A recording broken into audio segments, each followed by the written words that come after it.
अगर एक दिन पाकिस्तान के पास असली मिसाइल आ जाए जो अमेरिका तक पहुंच सकती है तो क्या ये सिर्फ यूएस के लिए थ्रेट होगा या फिर ये साउथ एशिया के पावर बैलेंस को कम्प्लीटली चेंज कर देगा। रियलिटी ये है कि ये स्टोरी मिसाइल से ज़्यादा स्ट्रेटजी की है। नमस्कार दोस्तों, welcome to nation insight with Vikas Mishra. आज आपको मैं बताऊंगा कि recent assessment by US intelligence committee, जिसकी चीफ तुलसी गबार्ड हैं, उन्होंने वार्निंग दी है कि पाकिस्तान फ्यूचर में long range missile capability develop कर सकता है।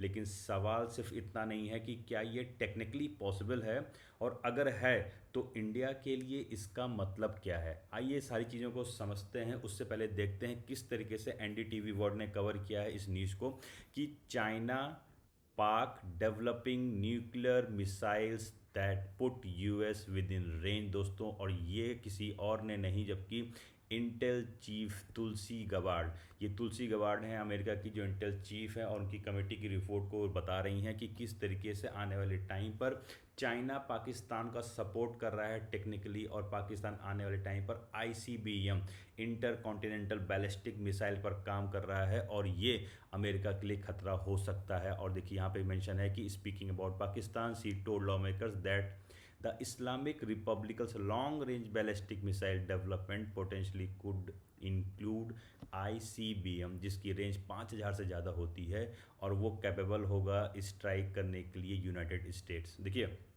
और भी कंट्रियों में कुछ मेंशन किया गया है, जिसमें आपका नॉर्थ कोरिया से लेकर के पाकिस्तान, चाइना और अदर कंट्रीज हैं। बट चाइना सबसे ज़्यादा वार्निंग है, क्योंकि चाइना ने हमेशा कहा है कि उसकी जो भी पाकिस्तान ने हमेशा बोला है कि उसकी जो भी मिसाइल्स हैं वो टारगेट करने के लिए बनाई जा रही हैं, तो वो हिंदुस्तान के लिए बनाई जा रही हैं। बट ये जो रिपोर्ट्स आई है ये कहीं ना कहीं चौंकाने वाला है। बट उससे पहले देखते हैं कि अदर न्यूज़ चैनल ने क्या कवर किया। ये इंडियन डिफेंस न्यूज़ में बताया है कि US intelligence chief warns Pakistan long range missile could reach America and how will Trump respond. ये आने वाला वक्त बताएगा, क्योंकि ट्रंप अभी पाकिस्तान के प्राइम मिनिस्टर से काफ़ी गले लग रहे हैं, और वहाँ के जो चीफ डिफेंस हैं उनको भी लंच बुला करके नाश्ता पानी खिला रहे हैं।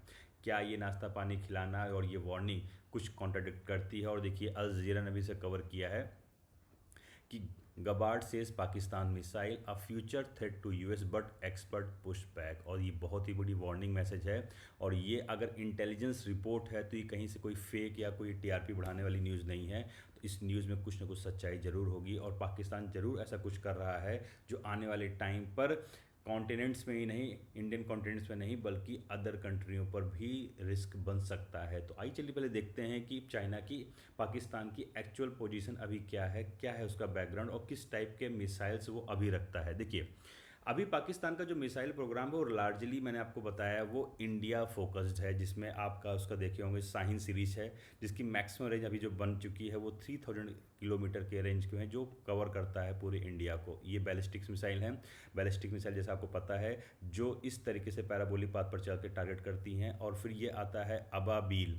अबाबील जो है वो MIRV कैपेबिलिटी की है, मतलब कि मल्टीपल वारसेट्स में एक साथ होते हैं और एक साथ अटैक करते हैं। इसका ओवरऑल भी फोकस जो है रीजनल डिटरेंस को है, मतलब उसको रोकने के लिए है। ये अभी की सिचुएशन है, बट जो इंटेलिजेंस रिपोर्ट होती है वो आगे के जो फ्यूचर इंटेंट होते हैं उसको रिपोर्ट करती है। तो चलिए देखते हैं कि कोर एक्सप्लेनेशन एक्चुअली क्या है। देखिए अगर अभी देखा जाए तो कंसर्न यहाँ से स्टार्ट होता है कि लॉन्ग रेंज सिस्टम की रिसर्च क्यों हो रही है पाकिस्तान में, और potential shift towards ICBM capability क्या है। तो ये सबसे बड़ा थ्रेट है और ये सबसे बड़ी वार्निंग है। आईसीबीएम के बारे में थोड़ा सा मैं आपको बता दूं, इसको बोलते हैं इंटर कॉन्टिनेंटल बैलिस्टिक मिसाइल, जिसकी रेंज दोस्तों 5500 किलोमीटर से ज़्यादा की होती है, और ये कैपेबल होती है एक कॉन्टिनेंट से दूसरे कॉन्टिनेंट को क्रॉस करने की, और इसके पास न्यूक्लियर पेलोड को कैरी करने की भी कैपेसिटी होती है, इसलिए सबसे खतरनाक है। और अगर आईसीबीएम की कैपेबिलिटी को पाकिस्तान अचीव करता है तो ये सही बात है कि वो अमेरिका को पाकिस्तान में बैठ करके भी अटैक कर सकता है। This marks a shift from regional to global deterrence, और इसी के लिए यूएसए वार्निंग दे रहा है। और जो उसकी इंटेलिजेंस चीफ की रिपोर्ट है जो कमेटी की, वो बता रही है कि पाकिस्तान भी इस पर लगा हुआ है और उसका टेक्निकल सपोर्ट कर रहा है, तो उसका मित्र देश चाइना कर रहा है।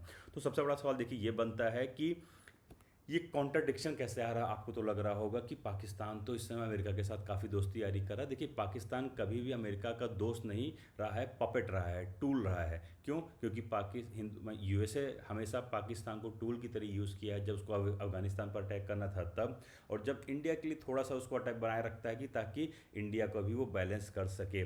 पाकिस्तान हमेशा कहता है कि प्रोग्राम उसके इंडिया सेंट्रिक हैं, ये सही बात है, बट जो एक्सपर्ट्स कह रहे हैं कि US is not a feasible, कि यूएस तक नहीं पहुंच पाएगा, तो फिर यूएस का कंसर्न क्यों है? देखिए, पहली बात बताया, इस रिपोर्ट में कहा गया है कि पाकिस्तान के पास कैपेबिलिटी नहीं है, उसका इंटेंट है। इंटेंट मतलब कि countries can change their intention, but once a capability exist the threat becomes permanent. दोस्तों, अगर उसका आज इंटेंट है और कल पाकिस्तान के पास उसकी कैपेबिलिटी भी आ जाती है, तो ये थ्रेट्स जो होगा वो परमानेंट हो सकता है। अगर आपको मैं इसकी हिडन स्ट्रेटजी के बारे में थोड़ा समझाऊं कि यहाँ से क्या रियल जियोपॉलिटिक्स की स्टोरी सामने आती है, देखिए आप भी समझते हो। देखिए, पाकिस्तान हमेशा अमेरिका के प्रेशर पर अपनी कंट्री को चलाता है, जिसके कारण वहाँ की सरकारें भी बदल जाती हैं। पाकिस्तान ये कभी नहीं चाहता है कि आने वाले टाइम पर भी वो यूएस के साथ गिड़गिड़ाता रहे, तो उसको तो अपना पोटेंशियल इम्प्रूव करना है। पहली बात समझिए, डेटरेंस अगेंस्ट यूएस इंटरवेंशन को वो इम्प्रूव करना चाहता है, ताकि वो अपनी स्ट्रेटजिक बार्गेनिंग पावर को बढ़ा सके। और इसके लिए सबसे ज़्यादा सपोर्ट कोई कर रहा है तो वो है चाइना फैक्टर, क्योंकि पॉसिबली इनडायरेक्ट टेक्नोलॉजिकल सपोर्ट जो है वो चाइना पाकिस्तान को दे रहा है कि भाई तुम भी मजबूत बनो।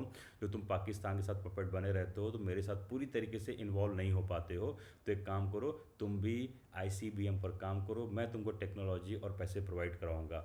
इससे होगा क्या? देखिए, इससे ये होगा कि जब पाकिस्तान के पास इन एनी केस मान लीजिए अगर आ जाता है, तो वो यूएस के साथ जो गिड़गिड़ाने जाता है तो उसके साथ डायलॉग करने की कोशिश कर पाएगा। देखो भाई, ज़्यादा अगर बोलोगे, परेशान करोगे, तो मेरे पास भी है। This is not just about defence दोस्तों, it is about power projection and survival strategy होती है। देखिए, जो भी ये बैलिस्टिक मिसाइल्स या जितने भी आप देखते हो क्रूज मिसाइल बनाई जाती हैं, ये खाली पावर को बैलेंस करने के लिए बनाई जाती हैं, ताकि कोई दूसरी कंट्री हम पर अटैक करने से पहले एक बार सोचे।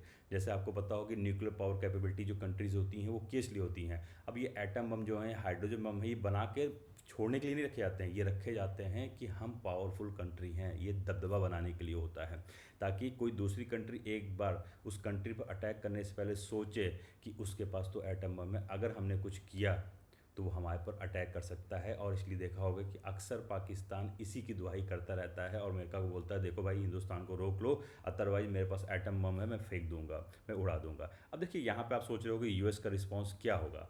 यहाँ पे ट्रंप के एंगल को भी सिंप्लीफाइड करना होगा और समझना होगा कि देखिए, आप पब्लिक मैसेजिंग में देख रहे होगे कि पाकिस्तान के साथ यूएसए इंगेजमेंट कर रहा है, लेकिन साथ में देखिए स्ट्रेटजिक कंसर्न, और ये रिपोर्ट्स जो लीक की जाती है, लीक नहीं रिलीज़ की जाती हैं, सॉरी, वो इसलिए की जाती हैं कि एक बार पाकिस्तान को बता दिया जा रहा है कि देखो, यूएसए को पता है तुम क्या कर रहे हो, तुम्हारा इंटेंट क्या है। अगर ऐसा कुछ करते हो तो पॉसिबली है कि यूएस उस पर सैंक्शन लगाएगा, टेक्नोलॉजिकल डिनाइल करेगा जो उसे टेक्नोलॉजी दे रहा है, और साथ में expansion of missile defence system को रोकने का प्रयास करेगा। तो कोर आइडिया यहाँ पे क्या है कि इंगेज तो करेंगे बट आल्सो कंटेन, मतलब कि हम आपको इंगेज तो कर रहे हैं अपने साथ, लेकिन साथ में आपको कंट्रोल भी कर रहे हैं कि ज़्यादा बेटा उड़ो नहीं, अगर उड़ गए ना तो फिर पंख काट दिए जाएंगे।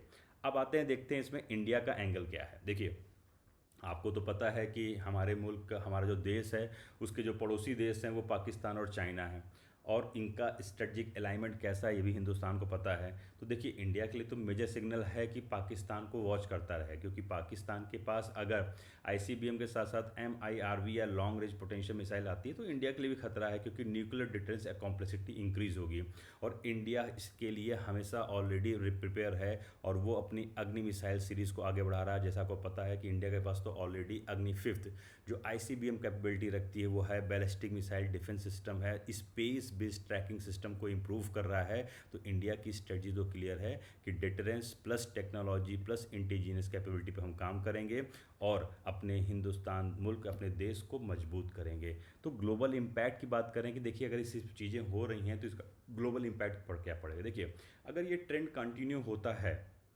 तो जो ग्लोबल मिसाइल्स रेस है वो एक्सीलरेट होंगे। आपको पता है सारे जितने भी देश हैं वो चाहेंगे कि वो भी अपने पावर को बढ़ाएं, वो भी अपनी टेक्नोलॉजी को बढ़ाएं, मिसाइल्स को इम्प्रूव करें। इसके लिए वेस्टर्न कंट्रीज़ के साथ साथ जो अरबियन कंट्रीज़ हैं इस पर भी खतरा बढ़ सकता है। डिफेंस वर्सेस ऑफेंस कंपटीशन बढ़ेगा। और फोकस एरिया क्या होगा दोस्तों? फोकस एरिया होगा हाइपरसोनिक मिसाइल पर काम करना, स्पेस बेस्ड सेंसर पर काम करना और एआई ड्राइवन टारगेटिंग को इम्प्रूव करना है। मतलब कि मोर कैपेबिलिटी बस लेस स्टेबिलिटी, इस पे सारी दुनिया काम करने लग जाएगी और ये पूरी दुनिया के लिए खतरनाक साबित हो सकता है। इसलिए पाकिस्तान अभी यूएस थ्रेट नहीं है, मैं बार बार कह रहा हूँ, बट उसकी जो ट्रैजेक्टरी है, जो उसका इंटेंट है, वो आगे आने वाले टाइम पे हो सकता है। इसलिए रिपोर्ट कह रही है कि फ्यूचर कॉन्फ्लिक्ट सिर्फ रीजनल पर नहीं रहेंगे, वो ग्लोबल इंटरकनेक्टेड सिस्टम का पार्ट बन सकते हैं। क्या आपको लगता है कि पाकिस्तान का ये जो मिसाइल प्रोग्राम है ये फ्यूचर में ग्लोबल थ्रेट बन सकता है या ये सिर्फ रीजनल डिटरेंस तक लिमिटेड रहेगा? कमेंट में अपना व्यू जरूर शेयर करें और चैनल को सब्सक्राइब करना ना भूलें। जय हिंद।